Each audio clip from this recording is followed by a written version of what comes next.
C'est parti. Bénis l'Éternel, mon âme. Bénis l'Éternel, mon âme. Sois émerveillé, sa fidélité ne dépendra pas des circonstances. Bénis l'Éternel, mon âme. Bénis l'Éternel.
Il est merveilleux.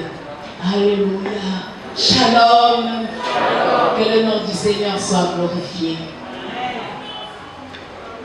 Nous allons nous entretenir sur le thème la grâce du Seigneur Jésus-Christ, l'amour de Dieu et la communion du Saint-Esprit. Nous ne serons pas ceux qui ont tout le temps peur dans la vie. Nous serons fondés et enracinés dans l'amour du Seigneur et nous allons aller vers de l'avant. Et rien ne peut nous terroriser, rien ne peut nous donner la peur. En cela, nous allons lire 2 Corinthiens plutôt, 2 Corinthiens 13. Chez les autres, c'est le verset 14. Mais c'est le dernier verset du chapitre 13 de 2 Corinthiens. Nous lisons que la grâce du Seigneur Jésus-Christ, l'amour de Dieu et la communication. Dans d'autres versions, c'est la communion.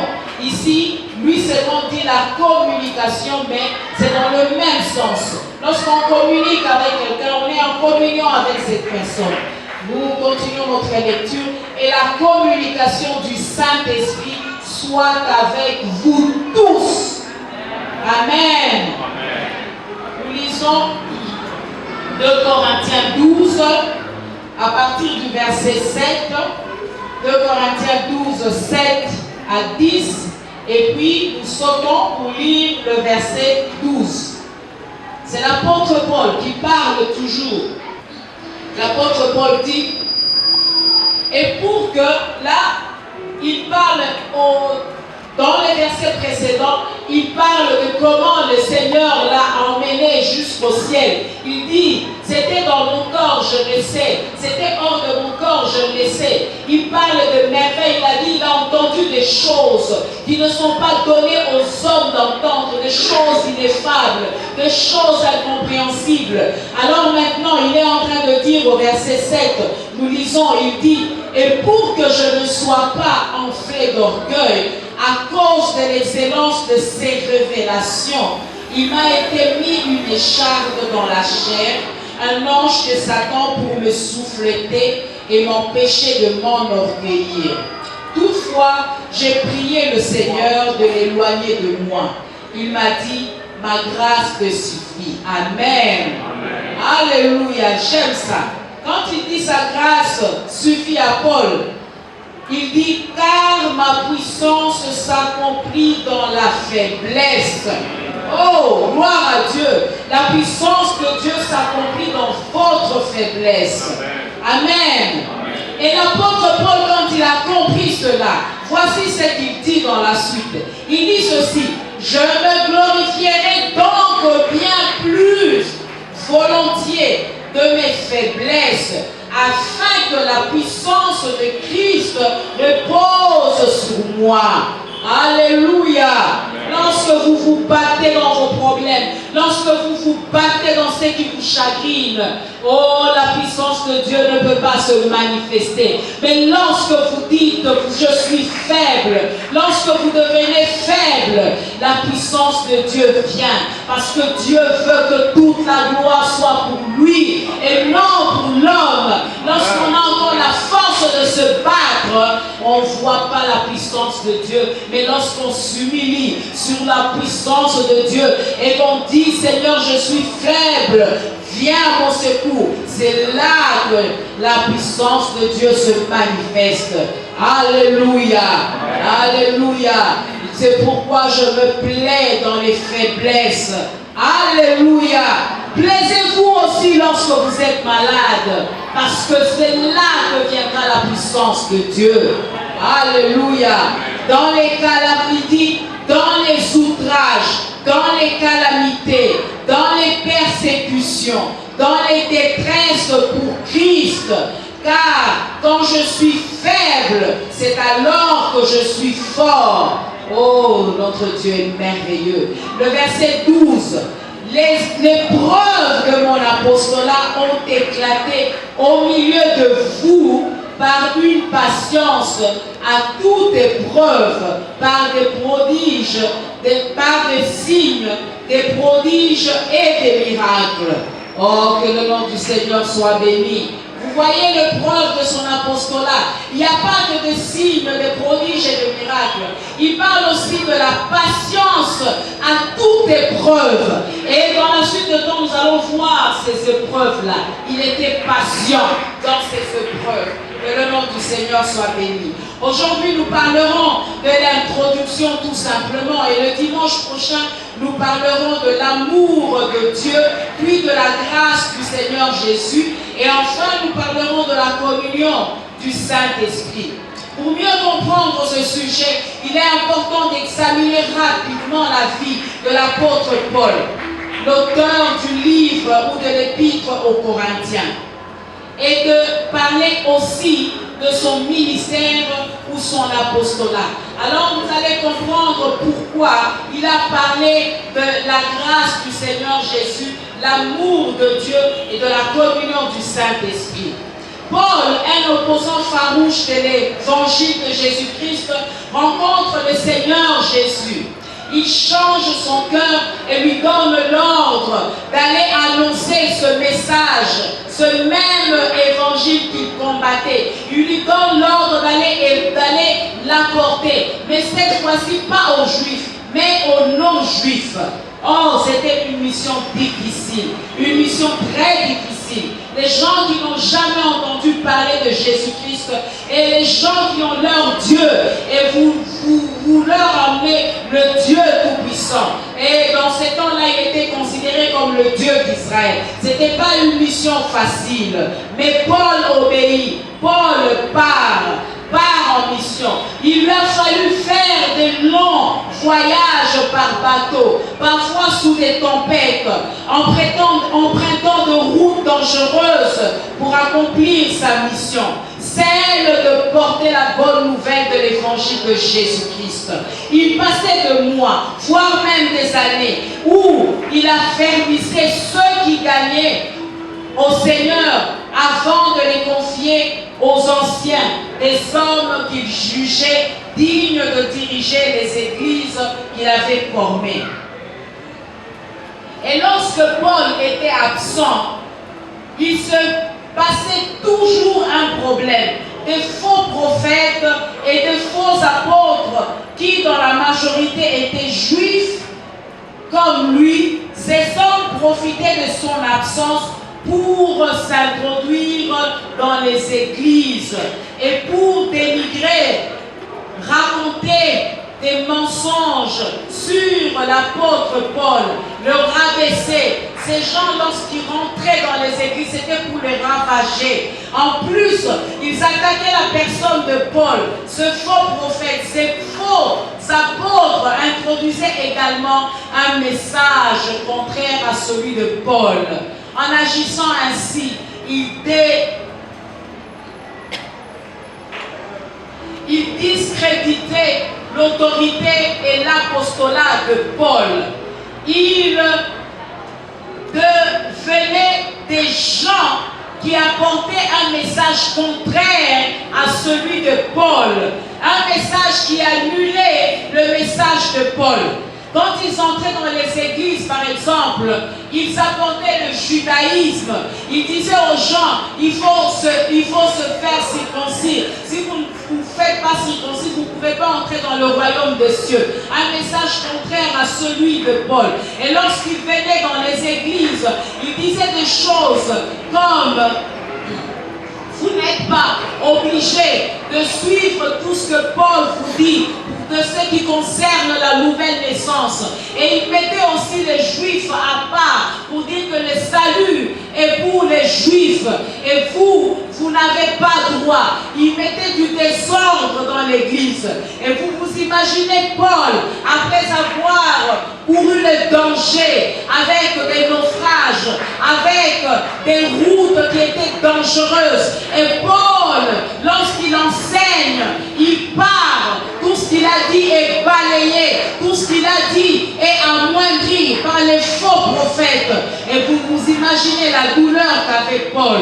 Paul dit au verset 7 de notre passage, je crois que le passage est encore là, l'apôtre Paul dit: j'ai prié 3 fois pour que le Seigneur me libère de cette épreuve. Il a prié 3 fois et la réponse lui est venue: ma grâce te suffit. Alléluia, car ma grâce accomplit dans votre faiblesse. Une situation pénible qu'il appelle écharde dans 2 Corinthiens 12, 7. Le mot écharde évoque l'idée de la douleur, d'affliction, de souffrance et d'humilité. Cette écharde avait pour rôle, ou son but était de maintenir Paul dépendant de la grâce du Seigneur Jésus-Christ et non de ses capacités intellectuelles ni de ses connaissances théologiques. Alléluia. Vous savez que vous devez vous maintenir dans la grâce de Dieu. Amen. Même lorsque vous avez un travail, vous ne devez pas compter sur ce travail. Vous ne devez pas compter sur vos atouts. Vous ne devez pas compter sur votre intelligence. Mais vous devez compter sur la grâce de Dieu. C'est pourquoi cette écharde a été mise dans le corps de l'apôtre Paul. Parce que c'était quelqu'un qui faisait des grandes choses. Vous vous imaginez que l'apôtre Paul, c'est quelqu'un qui a appris au pied du plus grand théologien. Il était parmi les plus grands théologiens. Gamaliel, c'était quelqu'un qui était versé dans les Écritures. C'était quelqu'un qui avait une grande connaissance de la Torah, la loi. C'était quelqu'un, lorsque vous lisez ces livres, lorsque vous lisez Romains, lorsque vous lisez Romains, lorsque vous lisez Galates, vous voyez comment il est en train de jongler avec la loi. Il avait une très grande connaissance. Et l'apôtre Paul, c'était aussi quelqu'un qui, lorsqu'il faisait quelque chose, il y mettait tout son cœur. Il avait le zèle de détruire l'église. Et lorsque le Seigneur l'appelle, il avait un grand zèle. Il est parti là où les autres apôtres ne sont pas arrivés. Il est parti évangéliser le premier dans des endroits non évangélisés. Et là, il se faisait de signes, il se faisait de miracles. Oh, Rakashaya Darabaché. Et vous vous imaginez un homme comme ça, le Seigneur lui dit: ma grâce te suffit. Ma grâce te suffit.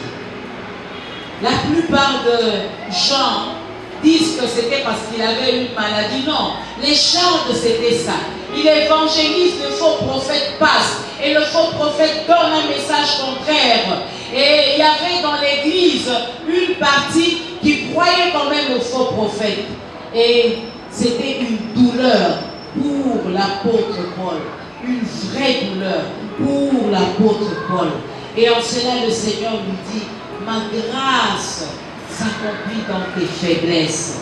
Alors il dit, il va maintenant se glorifier dans ses faiblesses, dans les outrages. Il va se glorifier dans toutes ces choses qui ne vont pas dans sa vie. Parce que c'est là que la puissance de Dieu, c'est là que vient la puissance de Dieu. Or, la grâce de Dieu se caractérise par sa présence, sa faveur, sa puissance qui agit en nous. Alléluia. La grâce est aussi une force, une puissance surnaturelle que Dieu accorde à ceux qui l'invoquent. Plus nous connaissons Dieu, plus sa grâce se multiplie dans nos vies et nous rend capables de supporter les souffrances dans un esprit d'adoration, d'abandon et de soumission totale à Dieu. Je vais vous expliquer cela. Plus nous connaissons Dieu, nous allons voir que dans les difficultés, au lieu de nous plaindre, nous aurons l'attitude d'adoration et de soumission et d'abandon total, parce que nous savons qu'il ne va pas nous abandonner, parce que nous savons qu'il y a son amour qui est là, parce que nous savons qu'il y a la grâce du Seigneur Jésus qui est là, parce que nous savons que le Saint-Esprit est à nos côtés, il est aussi en nous. Alléluia. Amen. Et là, lorsque nous arrivons à ce point, comme Paul, nous allons nous glorifier plutôt dans nos faiblesses. Et ce sont des occasions pour Dieu de manifester sa gloire. Elles permettent à la puissance de Jésus de demeurer en nous par le Saint-Esprit. Amen. Amen. Malgré les oppositions de faux prophètes et de faux apôtres, l'évangile de Dieu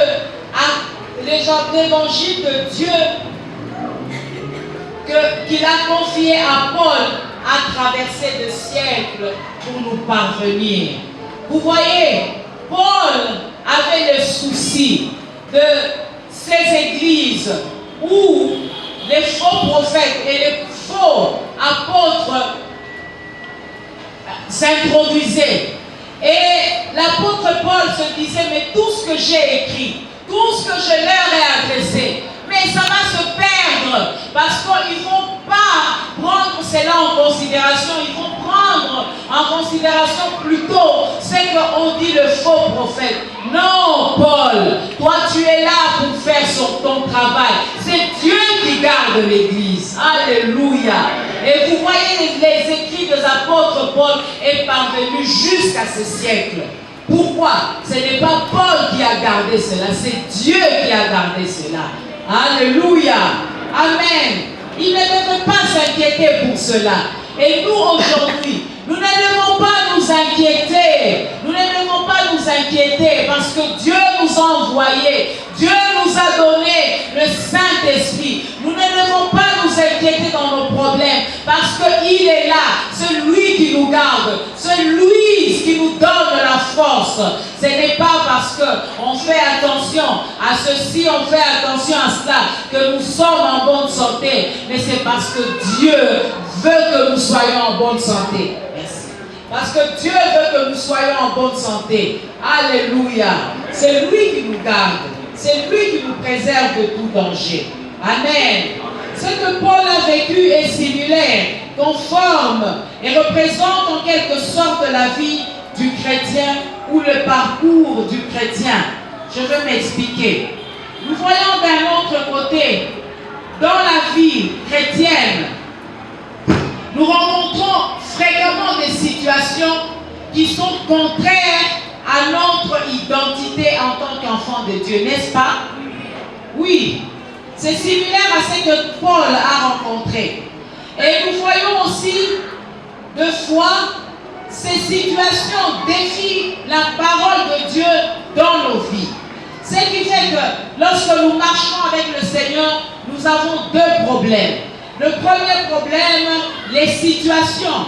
Et l'ennemi vient défier notre identité. Et le deuxième problème, l'ennemi ou les situations viennent défier la parole de Dieu qui est en nous. Et c'est ce qui s'est passé avec Paul. Je veux mettre cela en parallèle. Notre identité, c'est comme les faux prophètes, lorsqu'ils venaient pour attaquer la personne de Paul, son autorité, son apostolat et son appel. Amen. Nous avons compris là, hein? Ça va? Amen.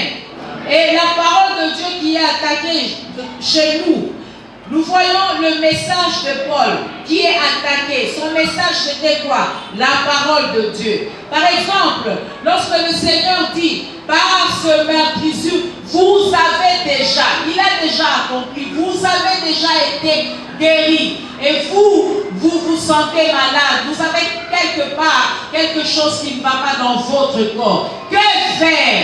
La Bible dit ici, on se glorifie en cela. Alléluia. Je dis Seigneur merci parce que c'est une occasion de voir ta gloire. C'est ça la mentalité de l'apôtre Paul. L'apôtre Paul, quand il voyait ça, il dit le Seigneur me dit sa grâce me suffit. Parce que sa grâce se voit dans mes faiblesses. Il dit maintenant je veux me glorifier dans mes faiblesses afin que la grâce, la gloire de Dieu se manifeste. Alléluia. Vous qui avez un problème, réjouissez-vous. Parce que la gloire de Dieu va se manifester. Amen. C'est une occasion pour que la gloire de Dieu se manifeste. Vous voyez que la Bible dit par le canal de David, j'ai vieilli, je n'ai pas vu le juste, ni sa postérité mendier le pain. Et vous êtes là, vous n'avez rien. Quoi faire? Glorifiez-vous. Parce que lorsque vous ne pouvez rien, Dieu peut tout. Amen. Alléluia. Et il vient à votre secours. Alléluia. Il vient à votre secours. Ne vous plaignez pas. Ne murmurez pas. Faites comme l'apôtre Paul. Glorifiez-vous. Parce que c'est le temps de voir les prodiges. Amen. La Bible dit, il s'est fait pauvre afin de nous enrichir.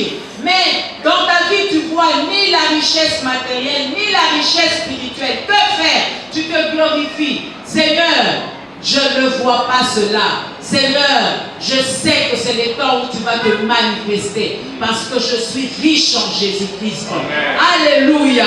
Je me glorifie de cela. Parce que je veux voir la gloire de Dieu. Vous savez, quand quelqu'un va à l'hôpital et on ne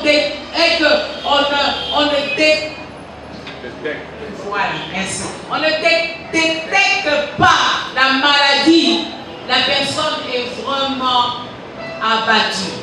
Et même le médecin ne sait pas comment soigner la personne, n'est-ce pas?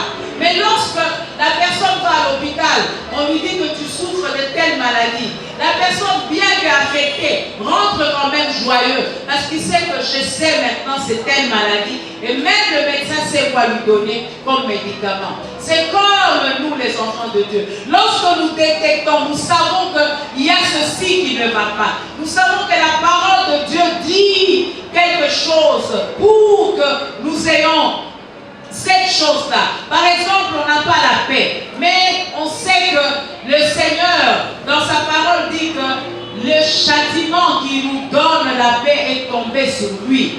Là, on a la joie, on dit, on a déjà un médicament pour cette paix-là. Alléluia. On a déjà un médicament. On dit, Seigneur, le châtiment est tombé sur toi. Ça ne peut plus tomber sur moi. Alors, cette paix-là, je la veux. Parce qu'elle est mienne. Amen. Alléluia. Que le nom du Seigneur soit glorifié. Ce que j'aime en Paul, nous allons voir le verset 12. Si le frère Patrick peut nous mettre le verset 12. Oui, nous sommes déjà là. Paul dit quoi? l'épreuve de mon apostolat, c'est-à-dire l'épreuve du travail que Dieu lui a donné. L'épreuve de mon apostolat ont éclaté au milieu de vous. Oh, les preuves ont éclaté au milieu de vous. Par quoi? Par une patience à toute épreuve. Paul avait une patience à toute épreuve. Et après, il vient citer par de signes, par de prodiges, par de miracles. Nous devons avoir la patience dans nos épreuves. Pour voir des prodiges, pour voir des signes et de miracles. Nous devons avoir la patience. Parce que Romains 5, 4, si je ne me trompe pas, dit la patience produit la victoire. Et la victoire produit en nous l'espérance. Si tu es patient dans l'épreuve, sache que la victoire va venir. Et lorsque la victoire vient, cette victoire te donne la force d'espérer encore davantage en Dieu et de t'attendre encore aux grandes choses.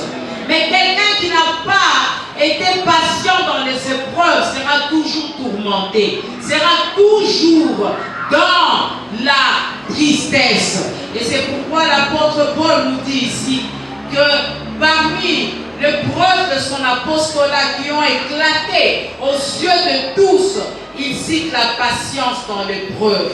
Alléluia. Amen. Oh, nous sommes les enfants de rois. Nous partageons notre butin avec Jésus-Christ. Alléluia. Et nous régnons avec lui dans ce monde. Que le nom du Seigneur soit béni. Il est merveilleux notre Dieu. Et voyons un peu les souffrances. Quand l'apôtre Paul parle des souffrances, il dit il était patient. Voyons un peu ces souffrances dans 2 Corinthiens 11, 2 à 3. 2 Corinthiens 11. Nous lisons 2 Corinthiens 11. Nous lisons d'abord 2 à 5 et puis 23 à 28. 2 à 5. Il dit car je suis jaloux de vous, d'une jalousie de Dieu, parce que je vous ai fiancé à un seul époux, pour vous présenter à Christ comme une vierge pure. Toutefois, de même que le serpent séduisit Ève par sa ruse, je crains que vos pensées ne se corrompent et ne se détournent de la simplicité à l'égard de Christ.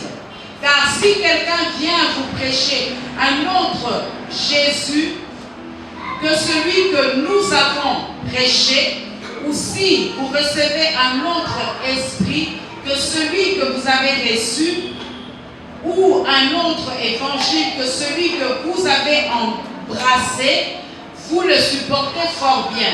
Là, il parle de ces faux enseignements qui sont entrés avec le faux prophète et le faux apôtre. Il dit quoi au verset 5? Or, j'estime que je n'ai été inférieur en rien à ces apôtres par excellence. Nous sautons, nous allons au verset 23.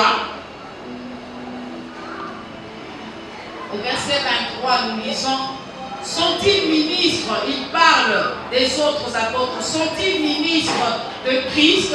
Je parle en homme qui extravage. Je le suis plus encore par les travaux, bien plus par les coups, bien plus par les emprisonnements, bien plus souvent en danger de mort. 5 fois j'ai reçu des Juifs 40 coups moins 1. 3 fois j'ai été battu de verge. 1 fois j'ai été lapidé. 3 fois j'ai fait naufrage.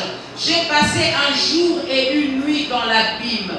Fréquemment en voyage, j'ai été en péril sur le fleuve, en péril de la part de brigands, en péril de la part de ceux de ma nation, en péril de la part de païens, en péril dans les villes, en péril dans les déserts, en péril sur la mer, en péril parmi les faux frères.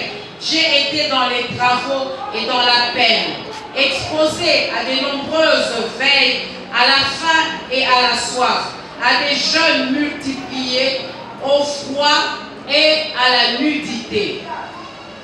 Et sans parler d'autre chose, je suis assiégé chaque jour par les soucis que me donnent toutes les églises. Amen. Amen. Vous voyez un peu, et vous avez compris, est-ce qu'il y a quelqu'un qui est passé par des choses pareilles dans cette salle? Mais lui, il a dit, ce sont les preuves de son apostolat. Il a été patient. Et quand il a été patient, on a vu des prodiges, on a vu des signes, on a vu des miracles. Nous devons être patients parce que la délivrance est là. Elle est certaine. Elle viendra. Amen. Alléluia. Amen. C'est dans la patience, c'est dans la tranquillité qu'elle viendra. Alléluia. Paul ayant expérimenté toutes ces choses, il conclut sa seconde épître ou sa lettre aux Corinthiens avec cette recommandation que nous venons de lire dans le chapitre 13, à la fin du chapitre 13. Il conclut cela. C'est quelqu'un qui a vécu toutes ces choses. Et vous savez pourquoi il était fort dans toutes ces choses. Parce que il s'est confié, comme on va le mettre au tableau. Vous pouvez le mettre, frère Papi. 2 Corinthiens 13, 13. Il était fort parce que c'était quelqu'un qui a compté sur la grâce du Seigneur Jésus. C'est quelqu'un qui s'est confié, qui était enraciné dans l'amour de Dieu. Et quelqu'un qui était en communion, en communication avec le Saint-Esprit. Alléluia.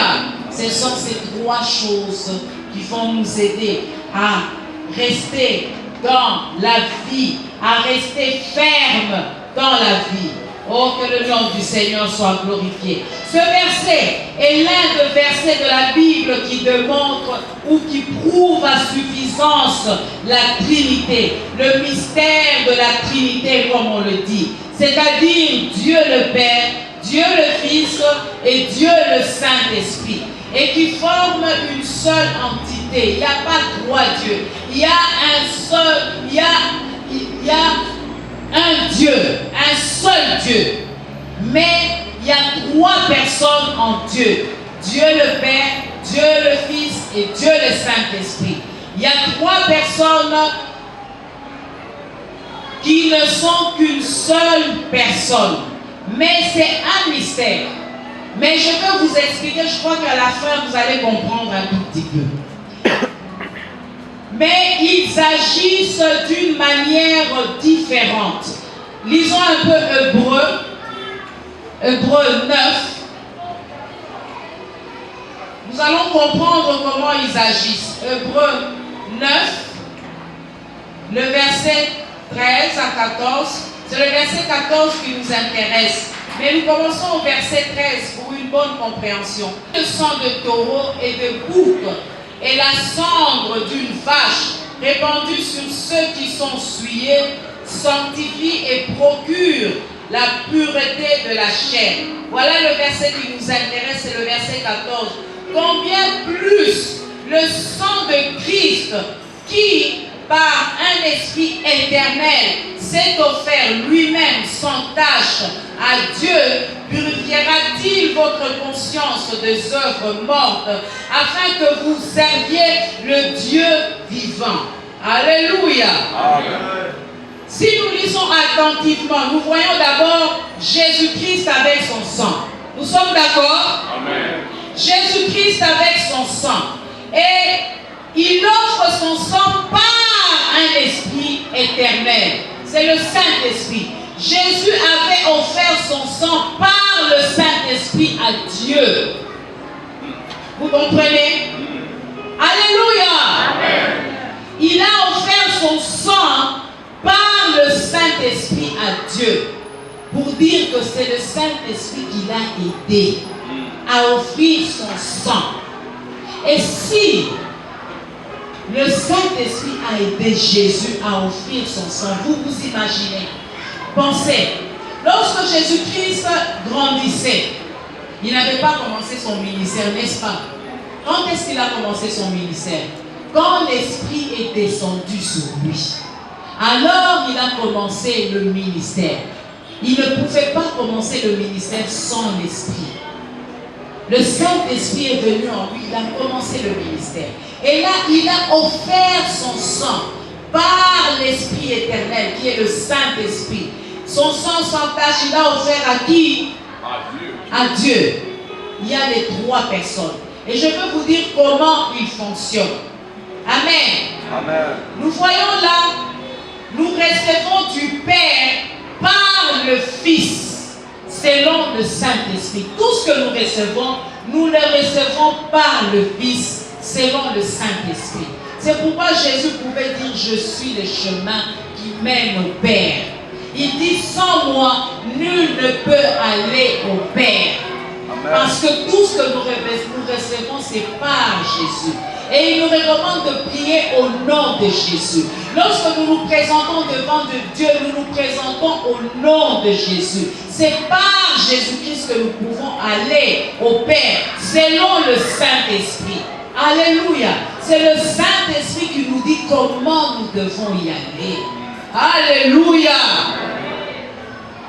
Le Père a donné la loi autrefois par l'intermédiaire de Moïse. Mais la grâce est venue par Jésus-Christ, comme nous dit Jean 1, 17. La grâce est venue par Jésus-Christ. Jean 1, 17, qui nous dit, car la loi a été donnée par Moïse, la grâce et la vérité sont venues par Jésus-Christ. Et nous voyons que le même Jésus-Christ, par qui est venue la grâce, nous voyons qu'il a donné le commandement par l'Esprit. C'est-à-dire, ces commandements, il nous a donnés par l'Esprit, au moyen de l'Esprit.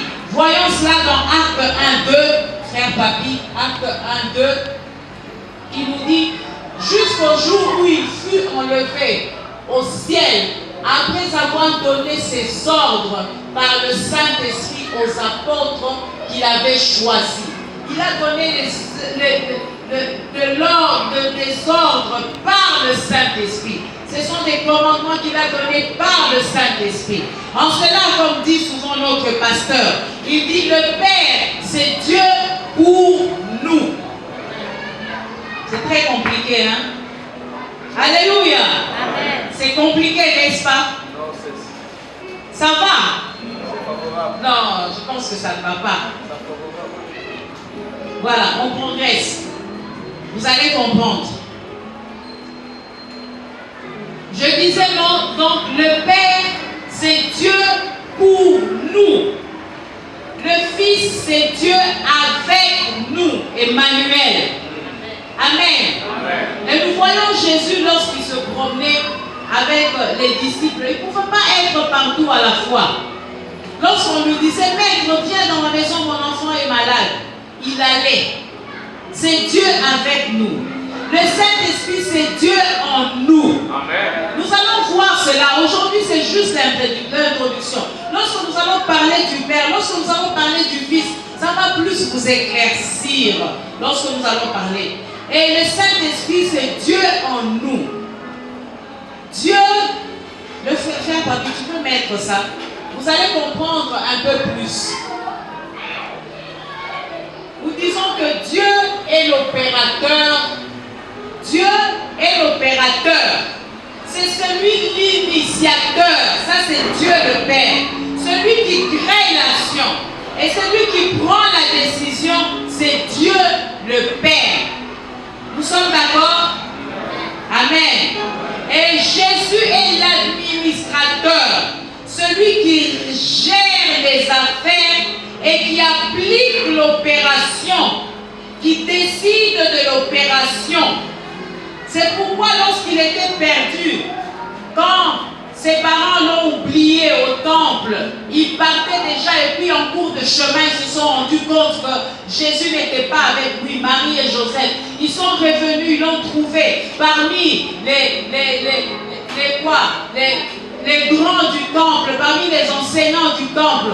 Ils l'ont trouvé là en train de parler, de discuter avec eux. Et ils ont dit, ah, notre enfant, pourquoi tu nous as fait de la peine? Il a dit, il faut que je m'occupe des affaires de mon Père. Alléluia. Et c'est lui qui s'occupe des affaires de son Père. Le Saint-Esprit, quel rôle il joue? Le Saint-Esprit est celui qui manifeste les affaires. Il est celui qui les manifeste, qui les rend visibles. Amen. Il est celui qui rend les décisions divines visibles. Il est celui qui les démontre. Lorsque quelqu'un est malade, celui qui vient et qui démontre la guérison. Alléluia. Ça, c'est le travail du Saint-Esprit. Dieu a parlé. La parole, c'est Jésus-Christ. Et celui qui fait le travail en nous, c'est le Saint-Esprit. La Bible dit que l'Antichrist ne peut pas venir parce que celui qui l'empêche est encore en action. Et celui qui l'empêche, c'est qui? C'est le Saint-Esprit. Alléluia. Lorsque l'Étienne était lapidé, il avait vu quoi?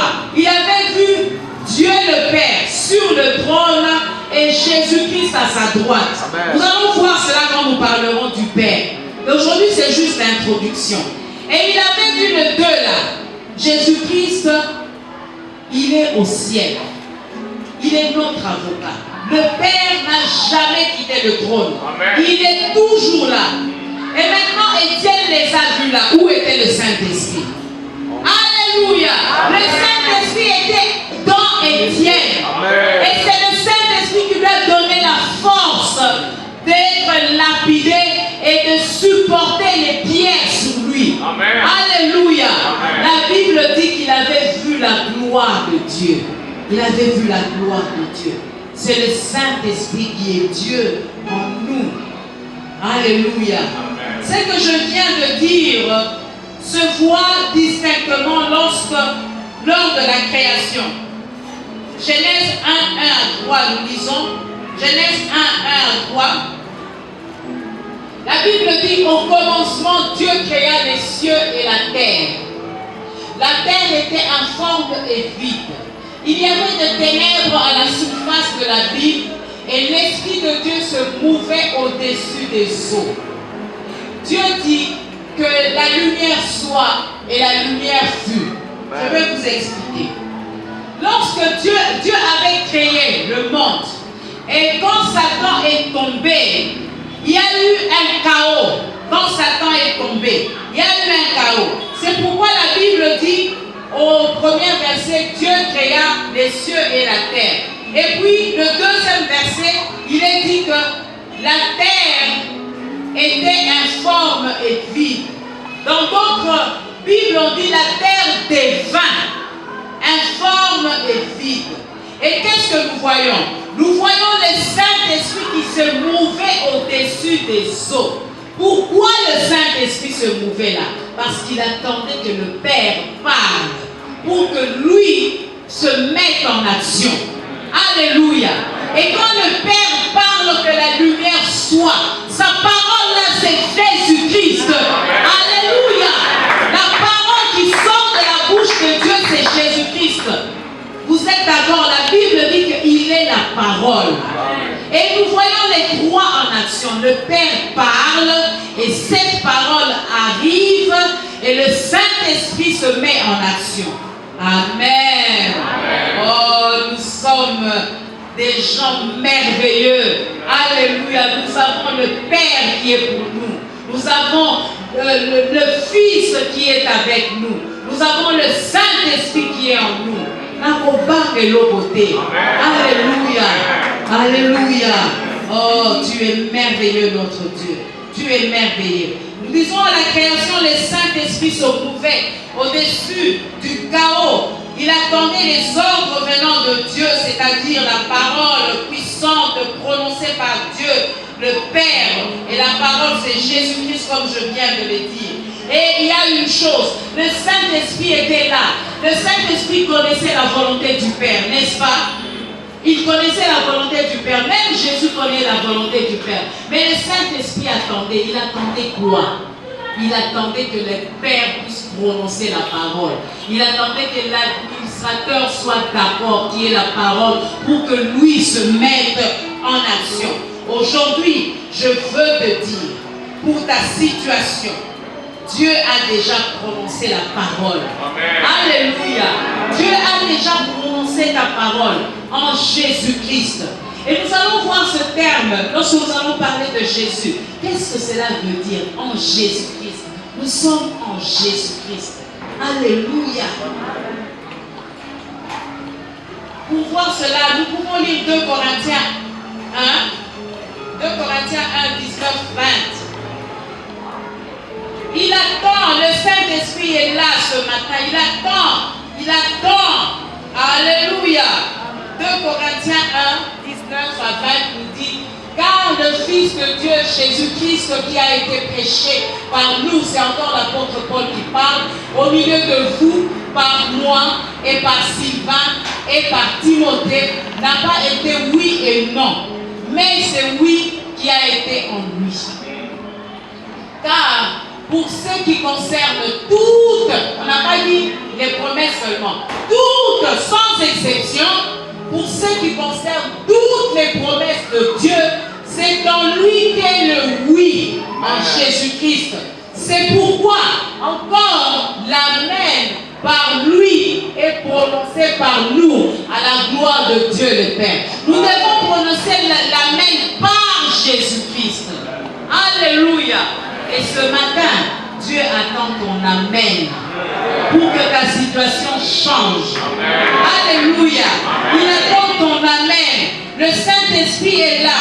La parole a déjà été prononcée pour ton sujet. Pour ton cas, la sentence a déjà été prononcée. Tu es libre. Tu es libre de cette maladie. Tu es libre de ce problème. Parce qu'il est celui qui est venu apporter la paix. Il est celui qui est venu apporter la paix. Il est celui qui est venu délivrer l'opprimé. Alléluia. Et le Saint-Esprit est là, dans cette salle. Vous pouvez sentir la présence du Saint-Esprit. Moi, je la sens. Le Saint-Esprit est là. Il attend. Il attend le Saint-Esprit. Il attend. Il attend. Qu'est-ce qu'il attend? Il attend ta foi. Il attend ta foi pour exécuter les ordres de Dieu. Il attend ta foi pour rendre réelle ta délivrance. Il attend ta foi pour démontrer la puissance de Dieu. Il attend ta foi pour manifester sur toi ce que Dieu a promis. C'est ce que le Saint-Esprit attend. Ce matin, Dieu est pour nous. Ce matin, Dieu est avec nous. Ce matin, Dieu est en nous.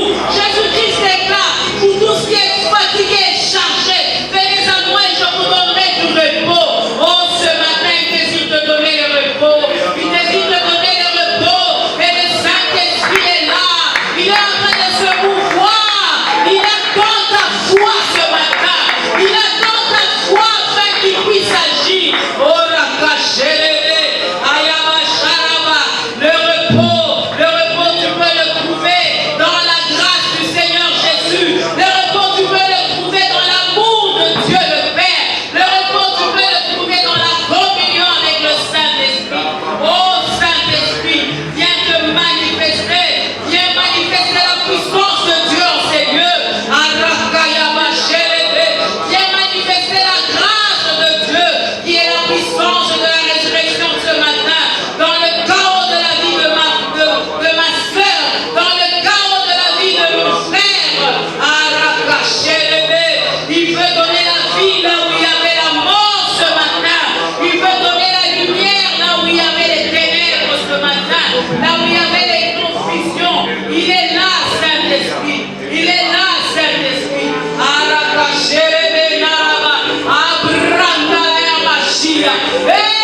cette déclaration.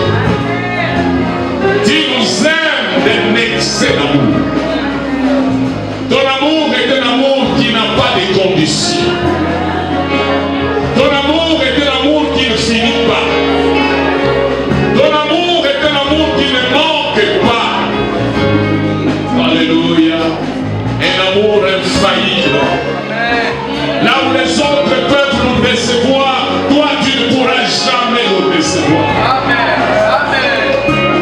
Là où les autres peuvent être fatigués de nous aimer, toi tu ne cesseras jamais de nous aimer. Là où les autres nous aiment par condition, parce que nous devons faire ceci ou faire cela pour être aimables, toi tu nous aimes sans condition. Et nous voulons, Seigneur, demeurer dans cet amour. Nous voulons, Seigneur, mon Dieu, être enracinés et fondés dans cet amour. Donc il dit, comment dans ici, ça n'a qu'à dire à vous. Atabonge, ekoya, tomi pepe, bisoto, kagani na molingo na yo. Tango pasi ezoya, et tozali tante ya koloba, pona nini nzambe te, kolobi, nzambe, ata pasi nga na ye meki olobi olingi ngai. Otelemi na kati na molingo na yo. Pesa makasi na ndeko na ngai, ya mwasi to ya mobali. Oyo azali kolela na kati na motema na ye, oyo azali kobanga na kati na motema na ye, tikete kobanga nyonso elonga na kombo na Yesu. Alleluia, alleluia, alleluia. Elobi na biso ete bolingo na Nzambe nde ebenganaka kobanga. Oyambi bolingo na yo na kombo na Yesu. Cette semaine qui commence est une semaine de grandes victoires. Une semaine de victoire en victoire et de gloire en gloire. Alléluia. Ce ne sera pas une mauvaise nouvelle qui vient, c'est une bonne nouvelle qui vient. Voyez la bonne nouvelle, entendez la bonne nouvelle. Quand le médecin fera le rapport, il dira quelque chose s'est produit au nom puissant de Jésus. Et la grâce de notre Seigneur Jésus, l'amour de Dieu et la communion, la communication, la communion du Saint-Esprit. Et le Saint-Esprit prend tout ce qui est de Dieu et vous les communique. Au nom puissant de Jésus. Allez en paix au nom de Jésus. Amen.